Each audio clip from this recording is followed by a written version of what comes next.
In the mud, in the mud again, and more in the mud. Not for me though. There we go. Big up to everyone that's actually in here. If you've just come over as well, make sure you like and subscribe. I think we're on like 10 likes. Just run them up if you don't mind.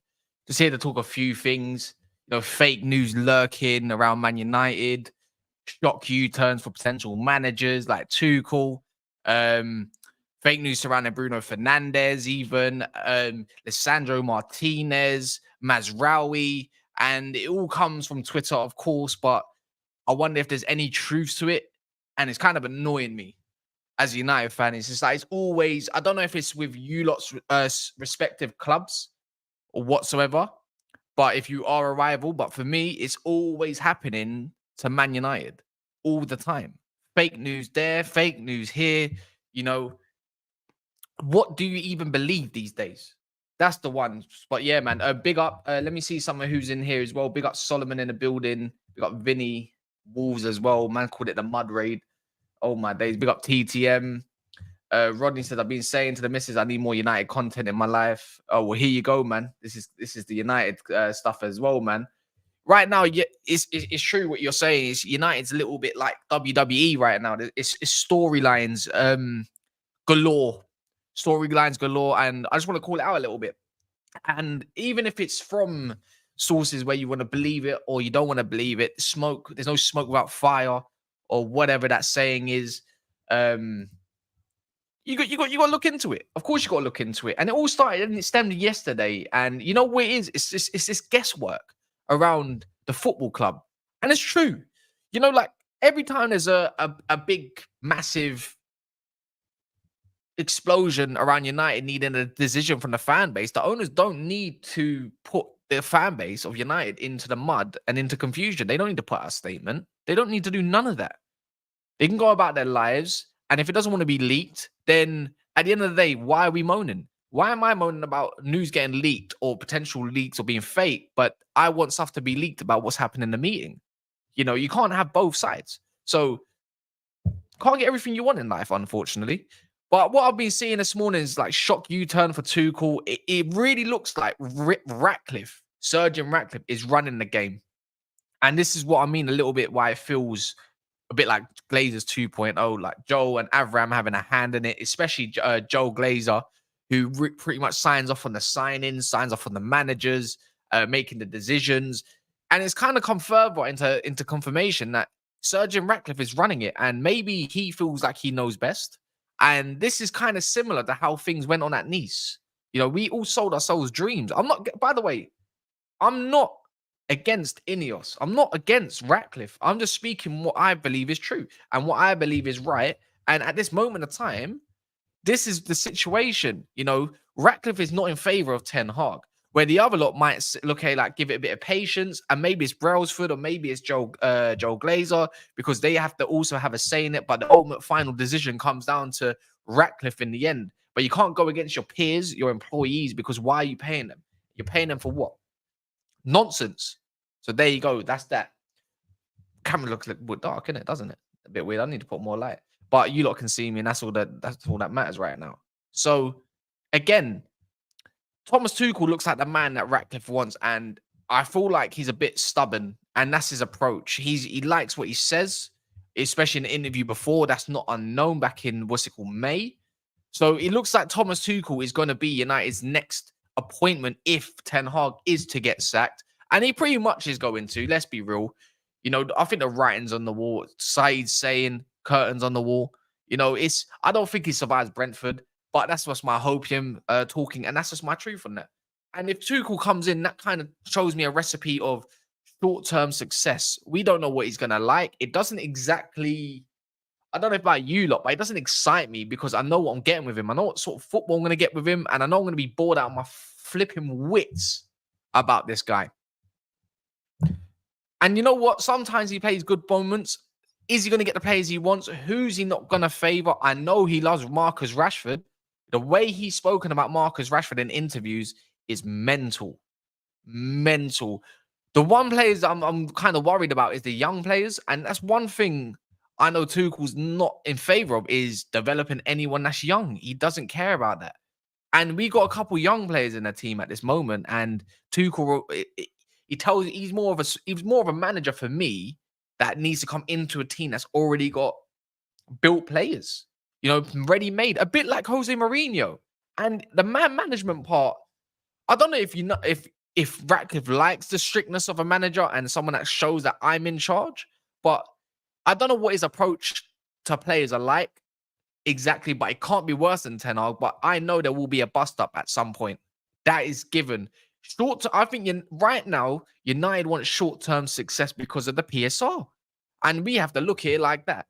United need to get Champions League football. They need to win a trophy to bypass all the negativity that's been put on the name. Fans get back on board, start singing Tommy Tuchel's name, and then 2 years later, we're probably going to be in a position of a better team and everything, but the uncertainty is going to surround if United are serious once again. That's the way it looks. That's how Tuchel's been, whether it's PSG, Chelsea, of course, and Dortmund, where he pretty much made his name more known in world football. Big up Matty in the building. Philip Bidwell, of course, he's saying Ten Hag in forever. Ahmad's definitely leaving then. I'm not too sure, but I am worried about that. I don't think, because remember, at the end of the day, when you look at Tuchel's profiles, he likes technical players. He plays the technical players. Even at right back, when you put Kimmich, a technical player rather than a midfield. It's the robust midfield that I know he's not going to be in favor of, but we'll see. I don't know what balance he's going to find, and he's not going to find that within Bruno Fernandez. I don't. A Ryzen game and big up yourself, but I couldn't care less about Haaland. Big up Saeed Polais, big up Cass. Anyone else taking a shit right now? United. Is Tuchel our next? If Tuchel's our next full-time manager, I'm done watching Man United regularly. Tuchel's football is awful, and I couldn't care less about his trophies. Had enough of pragmatism at United, distinct style of play. One thing that Tuchel does bring to Man United, though, or what he would do, is a secure defense, and big games, the ones that we get smashed up in, would be way more secure. Insanely more secure. We'd give it like, might not win all of them, but he typically has good records and he does get far. So the big six part for me is I don't doubt we will beat Liverpool. I don't doubt we'd probably get a win or draw against Arsenal or beat Cities and Tottenham's especially and whatnot. For me, it's the lower sides. Conceding sometimes dumb goals, not enough goals at this, again, is approaching in the forward line. I don't know how he'd see it. If he wants to bring any sort of remote football that we need at United, he needs to bring back the Dortmund/PSG style football, not the one at, Chelsea, and especially not the one at Bayern. Bayern was already failing anyways. That midfield was collapsing. So he didn't really get a chance to really put his own stamp on it. And I'll give him that credit. He didn't actually get to bring in anyone bar, I think, Harry Kane. I think that was his signing and somebody else, a couple other players. So he didn't really get the build that he wanted. And the same thing with Chelsea. The thing is, he had something great going on at Chelsea. He was actually a team that no one wanted to play at that point for them. But they gave him a striker that he did not want. And he didn't get the most of it. I think he wanted Haaland. He wanted Haaland at Chelsea, I believe, and they were going to go buy him, but they got him Lukaku instead. That's where Chelsea went wrong. And imagine if Chelsea at that point, that team there with Tuchel, and they kept with him and got Haaland. So I'll give it credit. Like, I'm not over the moon about it, but at the same time, I'll give it. I'll be enticed to see what unfolds in terms of the football and if we can get these players going. One thing I know he's not going to tolerate though is crap. Tuchel picks the best style to the team who he knows what he would. Tuchel picks the style best suited to the team he has. Who knows what he would do with us? And that's the question: who actually knows? And who knows about these likes in this video? What am I on?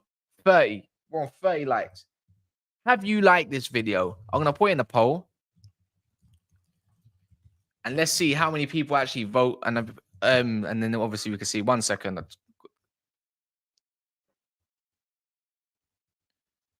So yeah, there's 150 of you in here. That's actually big. And obviously big up for all the subscribers, people that actually watch this back as well. Hopefully you don't forget to subscribe. There's a lot more to this than the subscriber ratio, which is actually quite I'm actually quite surprised, to be fair. So, like, big up to yourselves. as well. Nearly on 800 subscribers, trying to get to the 1,000 mark. Nearly there, man. So nearly there. So big up. It's a Friday, let's see where it goes. But even from Tuchel, to keep talking about him, I just don't know what midfielder he's gonna like. He likes hard workers. When you had Conrad Lima in the middle of the field, who else had Goretzka? It was, and then he obviously had Musiala on more on the wing, not in the attacking mid position. Makes me wonder what he would do in the midfield. Would he like a Kobe? I mean, I think United will make it quite obvious that you have to play Kobe, but he would love a Garte, that's for sure. My question mark is around Bruno Fernandez, though. And at this moment of time, with the gung-ho football, will he make him play a little bit differently? I don't know. Bruno Fernandez clearly survives. He's going to be a part of it, but that would be the midfield, unfortunately. I don't think he'd like Casemiro. Doesn't really do much for him, so you can pretty much kiss that one goodbye. Ahmad is the one where I look at it. I think he'd like Ahmad. I know there's a lot because he's a young player and people don't like him, but he is our best player. He does need a playmaking winger. He liked Gnabry. Gnabry was his playmaking winger. Musiala was the one that's a bit more direct. Sane was there, but he wasn't. But at the same time, I'm looking at it along the lines of he likes a playmaking winger and he likes a direct winger. So that's one or the other. And he's only got 2 of those in the club. My part is the conceding goals. De Ligt was his best defender. He got the best out of him. So hopefully he can do that again. Mazraoui, he got the best out of him defensively. I think he'd like the low to a certain degree. And then, I don't think he'd like Martinez. If you like Lisandro Martinez, kiss him goodbye. He's not going to play under Tuchel. Even though Tuchel likes to play from the back, I think he would worry about him. So there's a lot of questions. And again, this is just my thoughts. This ain't the truths. We could see a whole different shebang. He might like Toby Collier all of a sudden. All of a sudden, he might like Anthony and get the best out of Anthony. But right now, Ten Hag's in charge. Maybe I should respect that, but I'm not going to. Not at the moment. I'm just trying to be a little bit positive on United for when it happens. But surrounding news, talking to Lisandro Martinez, it came out yesterday that I think it was from Argentina about him being injured. He's physically not all there. And it smells like PR to me slightly. 2 different ways about it. Right? Lisandro Martinez has not been the same player since returning. He's been okay in some matches. He's had like 1 or 2 good matches, but then a few of the matches he was absolutely awful. And we've seen him in a low block. Let's be honest with ourselves, yeah. As much as I like Lisandro, we sung his name like the Butcher. Even at Old Trafford, I get involved with a chance. I really like the player. And again, I could put this down to the manager more than the player. But he has not been playing to the best of his ability. And the manager needs to get that out of him. He's clearly great at the back, playing out the back, but he's been giving away silly passes. The midfield's not really helping him, and he's not doing things that I'm used to seeing him do. In the first season, he was more protected by a low block, obviously with Fred, with Casemiro there mainly, sometimes McTominay as well. So now that we're trying to play more expansive, we're trying to see the way he played at Ajax. But if you go back to the Ajax team, Lisandro was also getting cooked as well, him and Timber. Like, I remember PSV absolutely crucifying Ajax. Go watch that game. It was like 4-5, 6-0. It was mental. It was actually the cup final we lost as well. He got cooked. So, yeah, we're going to have to make some reservations on him. But it come out already that, he's fine. There's nothing there. He's available for selection. I think he's filtering out bits of PR through the Argentinian news to United, to the fan base, which is not unknown, by the way, because Roy Keane was talking about bits of PR out there to help players and this, that, and the other on the overlap. With Martinez, of course, he ain't been to his best. He's been getting crucified by some fans. I'm in favor of him. I'm a fan of him personally. I like him. I think he's a good option. I think he can be utilized a lot differently in my mind, but I'm not the manager. But he gets unfair criticisms, especially coming back after how long as well. Inconsistencies of injuries has not been nice, and people and fans forget that. But I think he's flinging up PR to make sure and put things out there to show that like he's physically not all there. Give him some time. Should we give him some time as United fan base? I think absolutely, especially when you've got this guy in control of the club in Ten Hag. I think we need to see it with a different manager. If it's a bit more pragmatic under Tuchel, then I think he'll get the best out of Martinez to a degree, but we know what Tuchel likes to do eventually. And when it comes to the higher lines to one of the centre backs pressing forward, whether it's the lick. I remember Kim Min Jae doing the job for that. The one that goes and presses different players. I think he's going to get turned in the Premier League. I think he gets crucified if that's just. But I hope it's not the case, anyways. People suddenly getting injured because they don't want to play for Hamas. I'm with you. Maybe his style, maybe his training is getting a lot of these players injured, but at the same time, I'll give some credit to Ten Hag. These injuries have been happening at United for so long now. I have no idea what length, what time, like what's time span, what length it's been of how many injuries have happened to United players, high profile players, whether it's Pogba, Martial, Rashford with his back, loads and loads. I can go through names and names beforehand, and it's just like the medical team just seems to never get anything right. And I know people are quick to point to the doctor. We are trying to change over the physios, and it's been decently okay with the rotations and managing minutes, but these players are still seemingly getting injured. But I think we've done better this season. Anyways, we're not, Euro was unfortunate. That was a horrendous pitch. Can't blame the medical team there. Lissandro's physical conditions was the old medical team, you could say, not managing him well. Bringing back Luke Shaw was absolutely stupid. So that was before. So we'll see with Ineos. I think they're slowly bettering the facilities, definitely, and bettering the employees or whoever the people in charge of them departments. They're upgrading the departments, and that's a definite. Because so far we ain't really seen much to say like, oh, this player keeps getting injured. This player, the only one that is that fraud Mason Mount. What are you lot saying? I'm still confident we get victory. Vinny, are you talking to yourselves? Why are we buying players with heart problems? But it wasn't unknown though. It's already been said. This is quite common. It's normal. I think Mazraoui. This is the whole point of having a squad, though. I think Mazraoui is definitely surprised a lot of players, people. Sorry, fans. He's a good player. He's a top player, secure. He's worth whatever problems he's got going on heart-wise. He's only going to be out for a few weeks. He's still going to be at full fitness. He's still going to be available for selection.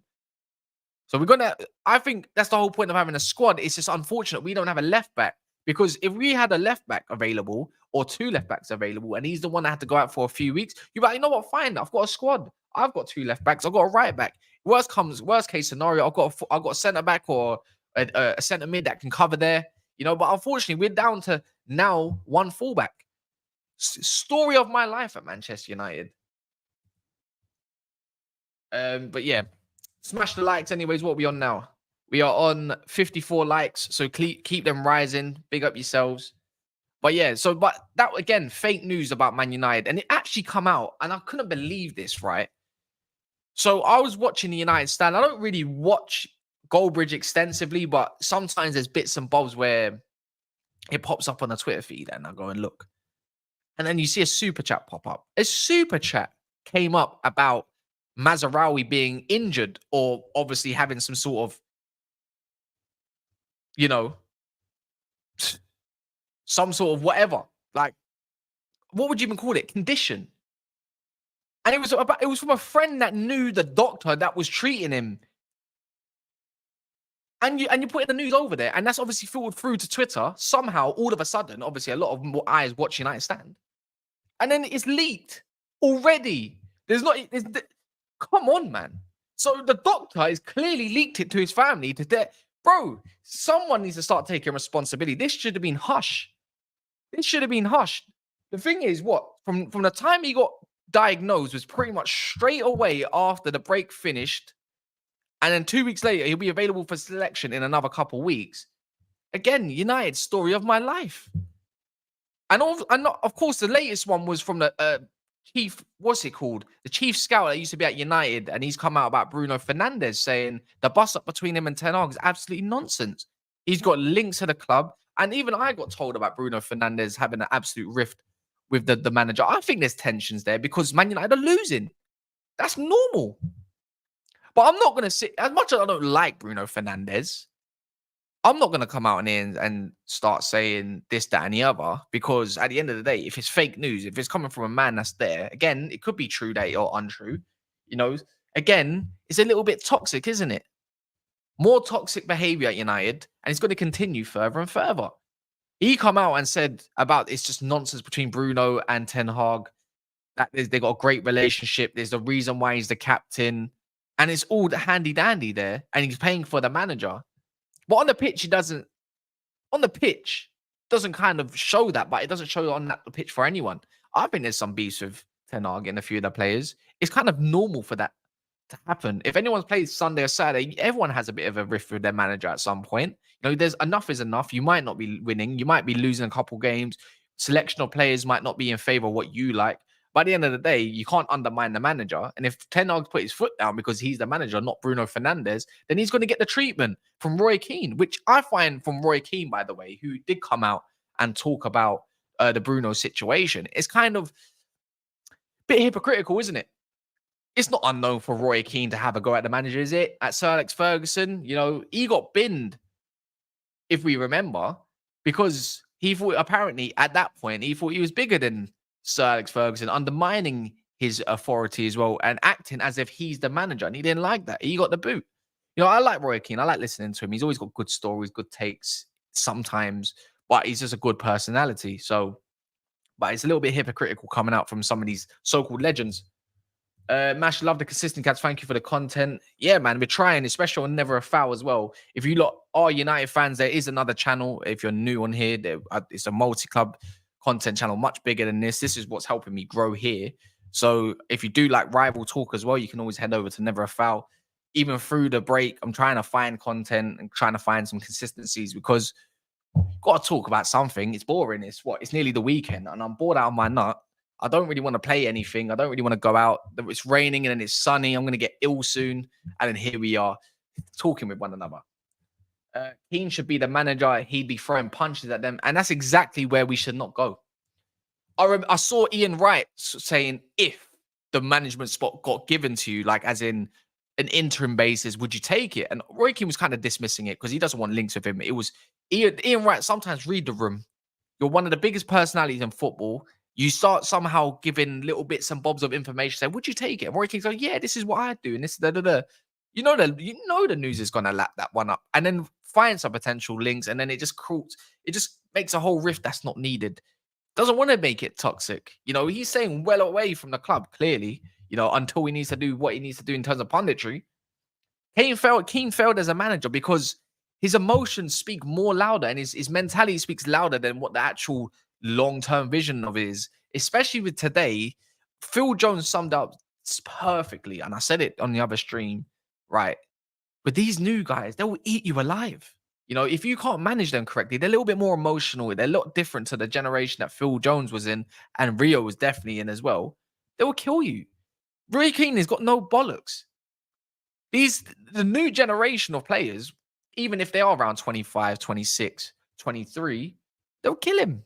No manager will survive. It's not like back in the day. Back in the day, you get away with stuff like, you know, you think Sam Allardyce is getting spoken back to? No chance. They got bollocks, these new gens. They will say what they want to say. They are multi-millionaires. They're probably richer than him. And that's what their ego comes from. And if it's already toxic, it's going to get more toxic. Not for everyone. Of course, some people you can tell that have got good, they're quite grounded. So, but yeah, that's how I view it anyways. I don't think he's got tactics. He'll go back to 4-4-2. He wouldn't care if someone gets there, but he would try to install a mentality, but in the wrong way. You know, these days it's all about your way of talking, way of speaking, you know, how you come across. Roy Keane already doesn't come across well when it comes to the overlap. So imagine it in a situation where it's more pressure. Yeah, I feel sorry for some of these lot. I really do. He was a great player. He's a legend. But as a manager, no chance. And I think he likes where he's comfortable, isn't he? Big up Midaraya. What else is there? But Roy Keane was a good player that brings success to a club. Bruno is nothing. Why judge his action in the same vein as Roy Keane's? Because it's similar antics. Of course, it's different. You know, it's different situations. But one thing I give to Bruno is that he wants to win. And this is what I don't fault Bruno for, right? I hate the way he moans. I hate him giving away the ball so much. I hate his style of football as it is. And I can judge his antics kind of being similar to Roy Keane's. He's got that little something in him that's just nasty. Just don't like it too much. But he's a moany git. But one thing I like about Bruno, about compared to a lot of these players, the guy has mentality. He wants to play football, even if he's not that good at it, in my opinion. He's got good values. And I like that in the players. Even if we should have had success more around Bruno. When Pogba decided to leave, we should have got someone a little bit more similar to Pogba to probably build around Bruno at that point, but we didn't. And obviously, for what the team is, it doesn't suit it. Bruno is now 30 years of age, and it's time to say goodbye at some point. And we failed him. We failed Pogba, and we've done it year after year after year. But one thing I can say about Bruno, his mentality is through the roof. And a lot of these others that I don't know what players to pinpoint, because again, we can only see it by the eye of what we see on the pitch. I don't think Dalot's mentality is great. I'll be honest. He's a confidence player. I don't think Rashford's got a great mentality. Confidence player. Do you know what I'm saying? McTominay had great mentality. You can tell he was a very great professional, just not that great, just not that good at football. So that's the balance. So some of his comments are a bit reckless, but the guy wants to win. So the mentality doesn't mean complaining. It just means wanting to win. And you know what? In the manner of it, that's for you lot to decide. Again, like I said with Roy Keane, it depends how you come across. You can be moany, but still have great mentality. Bruno's had a couple good games. I know you lot, including myself, might not be in favor in him, but I'm trying to give at least a little bit of a balanced argument. CR7 approved. No, Dalot's a confidence player. I don't know. Maybe it's changed. I'm not going against Dalot. He's a good player. He proved me wrong. I think he's not in his favorite position at the moment. I think he's much better on the right. I like when he attacks. When he plays more inverted rather than overlaps. I think Dalot can be utilized in a good way. We'll see about that anyways. But yeah, there's a lot surrounding United right now, a lot of uncertainty. Am I a confidence player? I always want to win. I wouldn't call myself a confidence player. I believe in my ability all day long. I don't need, sometimes obviously you need a confidence boost, but for me, I want to win. But I'll tell you for free, I'm moany on the pitch as well. But I stopped that at one point in it. Maybe because actually, to be fair, I stopped that a few years ago. You get to an age where that stops and you want to become more of a leader. Like if you lot could hear audio of even playing just at the Molyneux in the charity game, like I'm encouraging. I'm trying to encourage Monts. When Monts is proper money, believe me, try and encourage it. I'll protect my players like for free. I'm not saying I'm the greatest player, I'm the greatest baller. But when it comes on the pitch, there's an 18-year-old kid, and we've got Dan. Bless Dan, by the way, Dan Wolves. He's having a proper go at Seb. Seb's a really good content creator, and he's a good personality, but he's young. He's like 19, and Dan's like 40. He's having a guy. He's killing him. A couple of them, and I go and protect them, mate. Tell him to shut the hell up and whatnot. If you've got a problem, you come talk to me. He's a kid. Do you know what I mean? So again, I don't know. It gets different with age, doesn't it? But Monts cooked that game. He did, but it's just you got to play with what you got to play with in it. It's not everyone's the greatest in life. So yeah, man. But other than that, yeah. Look, man, I don't know what you lot make of the Tuchel situation, the fake news around United. But one thing I want to know is just subscribe. And also what I was going to say, what I want to know is what in the comments at least, what do you think is going to happen? Do you think the leaks are still the same? Do you think there's any bugs in the club? Do you think it's toxic at the moment? Or do you think Ineos are actually handling it quite well, considering the amount of leaks that are coming out are just less than what it used to be? Where do I play? I play right back, play left back. I can play it. I'm not going to lie. Anywhere but the forward line. Anywhere but an attacking position, believe me, I can play to a good degree. So, yeah, I can play very well. I don't know about you lot. Where do you lot play? Let me know in the comments anyways, because I only do half an hour lives. There's not really much else going on at United. I spoke a little bit about Alvaro Fernandez, some transfer swoops that might happen in January, which I don't think is going to happen regardless. But it's just hard to be a fan when you're checked out, but you want to win still and you want to do well, but you're just not in favor and you just can't see the vision as much as maybe the next fan. I wish to be a fan like that. I wish someone could convince me the direction United would go in, will be going in if it is under this manager. Like, because me listening to Tyrone, I can't listen to Ty tell me anything that he feels is gonna go smooth for United under this manager. He will start blaming the players. It's like at one point, how many players do you bring in? And that's not from 4 years ago that when you just stop complaining that it's the players. Because all the time I'm seeing the balance just in my eyes, you would have picked down FIFA. Not even on FIFA. FIFA, you still need balance. So yeah, man. Yeah. There's being positive and then there's negative, but it depends how you want to go about it, you know? With Ty, his again, I call it toxic positivity. This guy, again, Daps would tell you easy. If people don't know Daps, he's the Man City fan, hence the Man City gear here. But he'll tell you about Ty. Ty, it would be you want a friend like Ty in life. That's exactly how Daps described it. He will back you to the very end. And you need people like that. And you know what? I'm not gonna come on here and start bashing fans for their opinions too much. To a degree, yeah, you want to see some level of response of emotions of how they feel and the delusion, how can it cloud you? But that's the whole point of debates, right? Especially when it comes to Man United fans, yourselves, if it's your own clubs, you need people that disagree with you because then it's not really much of a debate. If you're always agreeing with one another on every single take, then you're a bit weird, mate. And it's not really great. And we already know not everyone agrees on every single opinion. I like the challenge. I want to know your reasonings. I can be easily challenged, and I feel like I come around a lot quicker than others because I feel like, yeah, you know what, you're probably right. No, you know what, you're right. I'll give it. Let's see how that goes. Because I feel like your opinion or your take on a certain I don't know player or manager or tactic is right in my mind. Like Rants. So me and Rants don't agree on a lot. You lot see with the Hoyland stuff. I don't agree that Hoyland's a scrub. I think he's just having a bad time. He's got a goal. He's just come back. I'll fight on him about Hoyland. Even if Hoyland's crap, I'll come back about why I like Hoyland.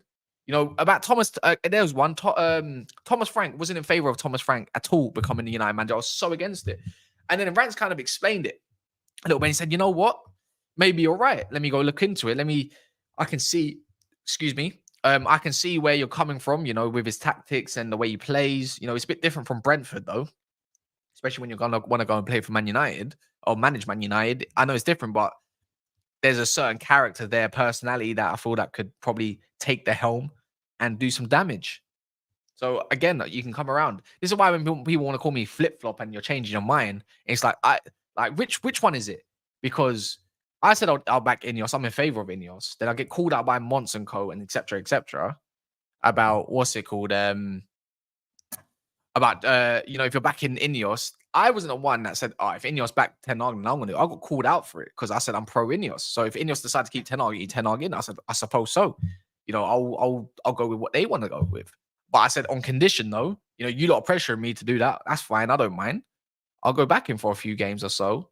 And especially, I said about 5, 6, 7 games. Maybe I said even the first 10 games. But I said if he loses or drops points in a certain manner in his first few, then I'm out. I'm done.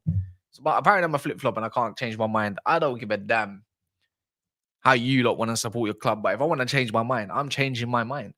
I think that's all right. What do you mean you never saw the twist coming? Tie it back at the van. I like that. I do like that. How many? We are 6 subscribers away from 800 mark. It keeps going up every day. Again, big up to everyone that's liked the video. Big up to anyone, again, that's subscribed as well. Goldbridge Scouting Ty. Ty won't go on there. Big up Luman. Big long-term subscriber as well. I just subscribed, but how come I wasn't aware Castide's on channel? I'll put Luman. I've put on Never a Foul a few times about this. I don't share when I'm live, don't get me wrong, but I feel like it's known enough now. Like, I think I put it out there, whether it's Twitter, my Instagram at some points. I don't overshare, but it's out there. But you're here now, and that's all that matters. No, back of the van. So basically, I think what happened, I think he was on Mandem Talk and what's it called? Traps was on. And Traps was in the van when he was driving home, right? And Ty obviously and Traps don't share the same opinion.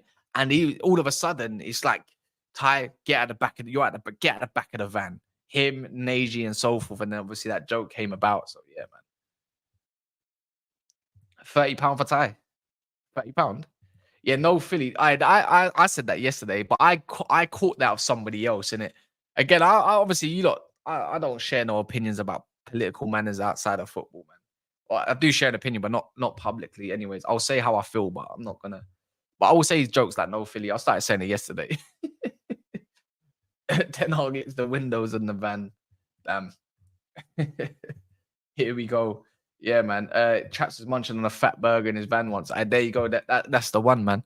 I don't, what are you saying? Here we go. Something happened. Let me check Twitter. What is there some breaking news potentially? No, it's about Eddie Howe. Yeah, thanks for that one, mate. But yeah, look, I'm gonna end it there. I don't know if everyone has liked this video. What's it on now? 104, 105. It's 200 people in the building as well. It's nice to see. Again, I'll be back. If there's some breaking news, I'll come back later. But more time. It's Friday. Go enjoy your days. You know, take your missus out. Take your mum or dad out. I don't know. If it's nice where you are, don't sit indoors all day. Get some fresh air if you can. Go play some games. Go meet your friends. Tell a friend, and enjoy your weekends as well. That's more important for all of you people. Go enjoy your weekends. We got one more week until, if you're a United fan, got one more week until we see absolute dross. So you know, breathe, breathe. So yeah, man. Big up to everyone, and yeah, man. Is ways. I don't have no outro. I don't have no intro. It's just this. But in a bit, and I'll make sure to check out the receipts as well. We should be live later on Never a Foul. So yeah, peace.